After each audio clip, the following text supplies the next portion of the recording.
daunted, right? There's about... Okay, well, we're going to talk about paid leave while we're here.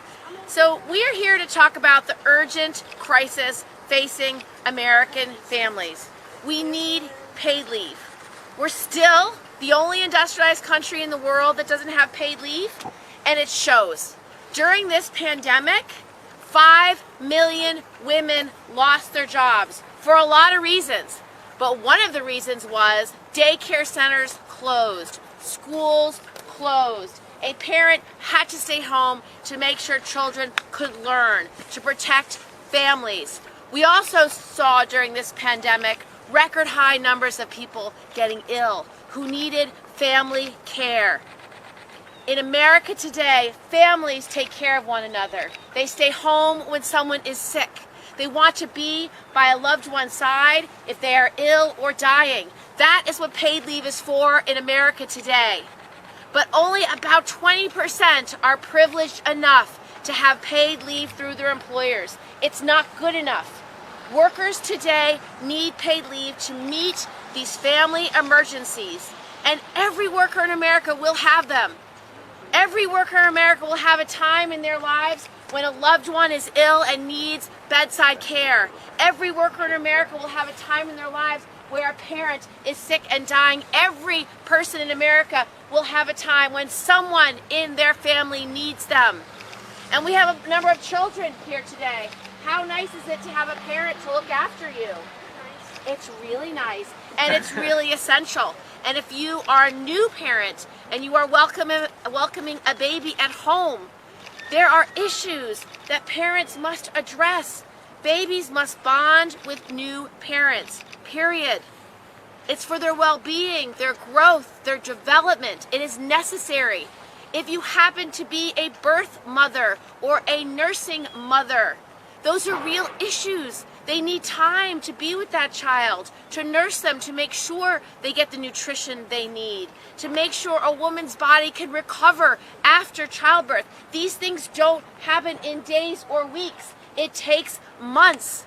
And every mother who has birthed a child knows this. If you have an emergency C-section, it may take you weeks before you can walk properly. These are real issues. And we need to know that America stands with us, and that's why these advocates are here. We are in the midst of negotiating a significant piece of legislation to help this country recover economically. We were hit really hard during this epidemic, and to get every worker back to work, it takes a human infrastructure. It takes an economic infrastructure. So yes, we will rebuild our roads and bridges and sewers and high-speed rail and rural broadband. And we invest in places that aren't economic, like water infrastructure in rural areas, or electricity in rural areas, or broadband in rural areas. We make those societal investments because it's important to us. Well, let me tell you, the societal investments today that are necessary for all workers to be working are affordable daycare, universal pre-K, and national paid leave. They are 3 legs of a stool, and each one is essential. Without one, the stool will fall. And that is the stool that is holding up American families. So I promise you, in this moment, when we negotiate this bill, paid leave has to be part of it. It should be a 12-week paid leave plan, gender neutral for all life events. It should pay a minimum of a living wage. That is what we are asking for. We are asking for universal paid leave for all life events for all workers. We should settle for nothing less. We should advocate for all of the above, and we should do everything we can to make sure this country understands that without paid leave, so many critical workers, so many essential workers, so many essential parts of our economy will not recover.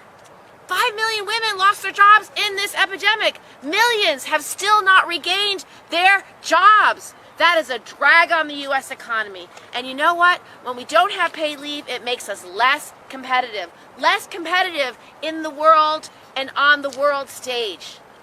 So let's show this country how we view the American workplace. that it is a place for all workers to thrive, all workers to be able to earn a living, to provide for their families.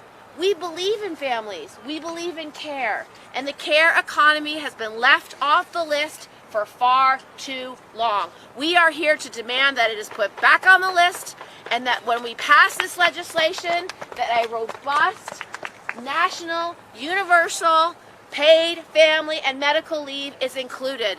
God bless America.